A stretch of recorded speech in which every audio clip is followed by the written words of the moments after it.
France, Germany, Italy সহ ইউরোপের বিভিন্ন দেশে বাংলাদেশিদের ব্যবসার বিশাল বাজার রয়েছে। বেকার বাংলাদেশিদের জন্য রয়েছে সেসব দেশে চাকরির সুযোগ। Business in Europe a new approach for Bangladesh শীর্ষক সেমিনারে বক্তারা বলেন, অর্থনৈতিক সংকটের কারণেই বাংলাদেশে আজকে বহু সমস্যা বিরাজমান।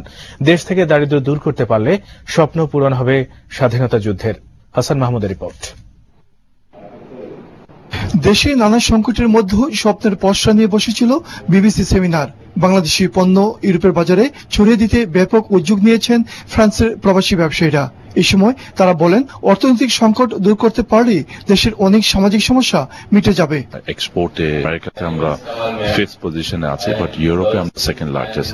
ইউরোপের যে আরো ছোট ছোট যেগুলো দেশ আছে সেগুলো তো এক্সপোর্ট আমরা বাড়াচ্ছি। আর ওখানে বিজিএম এর অফিস নেই ইউরোপে, বা ওখানে কোনো বিজনেস সেন্টার নেই। সো বিবিসি এই ক্ষেত্রে সবচেয়ে বড় ভূমিকা পালন করতে পারবে, যেহেতু language is also very important. ইউরোপের বাজারে অপ্রচলিত পণ্য রপ্তানি বাড়াতে কাজ করছে বাংলাদেশ বিজনেস কনসাল্টিং বিবিসি। বাংলাদেশের ছোট মাঝারি ব্যবসায়ী যারা আছে, এদের অনেক সময় ইন্টারন্যাশনালি অ্যাপ্রোচ থাকে না, তারা সেখানে গিয়ে কাজ করার মতো ক্ষমতা থাকে না।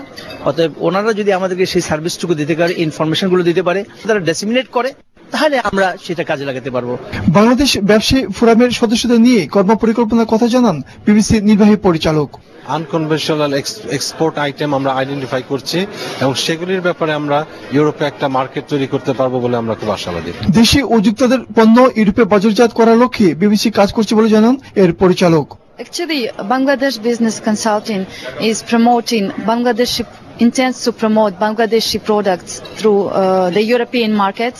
ইউরোপের সহজ উপায়ে বাংলাদেশের পণ্য বাজারজাত করার জন্যই তাদের প্রয়াস বলে জানান কাজী এনায়েতুল্লাহ। আমরা শুধু চাবো যে কোনো উপায়ে আমরা যেন আমাদের তৈরি পণ্য বিদেশে রপ্তানি করতে পারি। সেই বৈদেশিক মুদ্রা অর্জনের মাধ্যমে আমাদের সামাজিক মুক্তি এবং জাতীয় মুক্তি আসবে। যে যুদ্ধ আমরা 1971 সালে করেছিলাম, সেই যুদ্ধের একটা পর্যায়ে আমাদের অর্থনৈতিক মুক্তির জন্য, এই অর্থনৈতিক মুক্তি প্রাপ্তির উদ্দেশ্যে আমাদের এই প্রয়াস। ইউরোপের দেশে দেশে বাংলাদেশের পণ্য ছড়িয়ে দেওয়ার স্বপ্ন নিয়ে বসেছিল ব্যবসায়ীদের মিলন মেলা। হাসান মাহমুদ, দিগন্ত টেলিভিশন, ঢাকা।